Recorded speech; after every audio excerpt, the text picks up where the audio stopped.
Bibili na sana ako ng ring light yung nasira sa akin. O di kaya yung bagong sikat na paiba-ibang kulay. Kaso nakita ko to. Mura na, magnetic pa, hindi ka na mahihirapan. 3 product nga pala yung papakita ko sa video ito. Una is itong magnetic LED table lamp. Actually, ang sample nito is parang magsa-study ka or may gagawin ka tas gagamitan mo ng lamp. Pero nung nakita ko kasi to, iba kagad ang pumasok sa isip ko. Syempre naghahanap ako ng ring light. So sabi ko, why not ito na lang kaya? Total, hindi ko pa rin naman pa-afford yung uso ngayon na iba-iba ang kulay kasi mahal siya. Kaya dito na muna ako sa pasok sa budget ko. Ayan, pagkabukas ko, naka-on na pala yung light niya. Soft touch lang kasi yung on and off niya eh. Yung part naman sa likod, yung ikakabit mo sa kahit saang metal. O diba, di mo na kailangan ng tripod. So ayun, in-explore ko muna kung ano pa magagawa nito. At ayun, may hanggang 3 level pala yung brightness niya.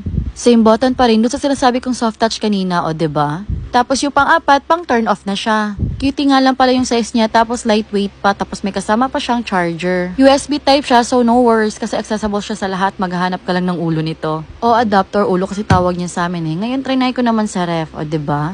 Ngayon, dito naman sa lagayan ko ng mga benta.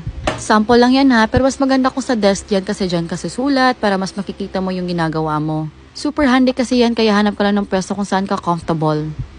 Ito naman ang position na ginagawa ko kapag gumagawa ko ng video content. Papakita ko siya mamaya pero ngayon buksan muna natin yung second product natin. Bumili naman kasi ako ng mga nakaka-addict na pabango from Miris. If you are dying to get a very expensive or signature perfume or cologne, you can have this for a very cheap price. Yes, you heard it right. Di mo na kailangan gumastos ng 15 to 20,000 para lang mga moy artista ka. Unang 3 bili ko nito ay Cool Water, Katy Perry Meow, and Ariana Cloud. Halos favorite scent ko na lahat pero kailangan ko pabanguhin na rin yung mga pamilya ko, diba? So sa akin si Ariana Cloud, kay Macy naman yung Katy Perry Meow, and kay Habi naman yung Cool Water. And now, here's my new 3 scents.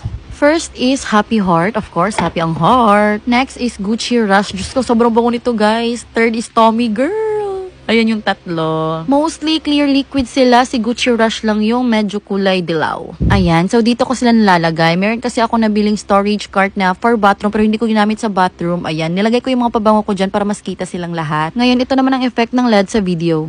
Hi! It's me, Madam Sana All. And ngayon, may budol na naman tayo.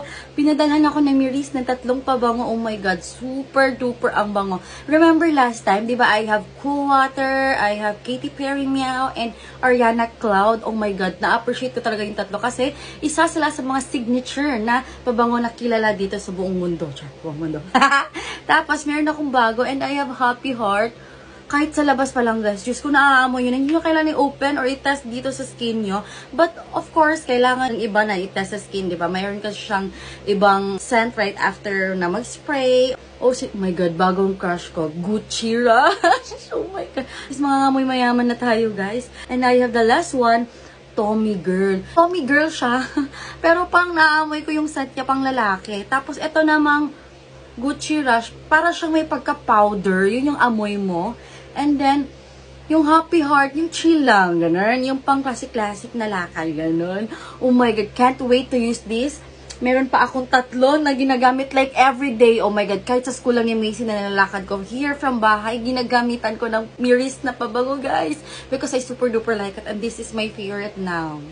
Marami na akong benta kaya huwag ka na magpapahuli. Mag-add to cart ka na.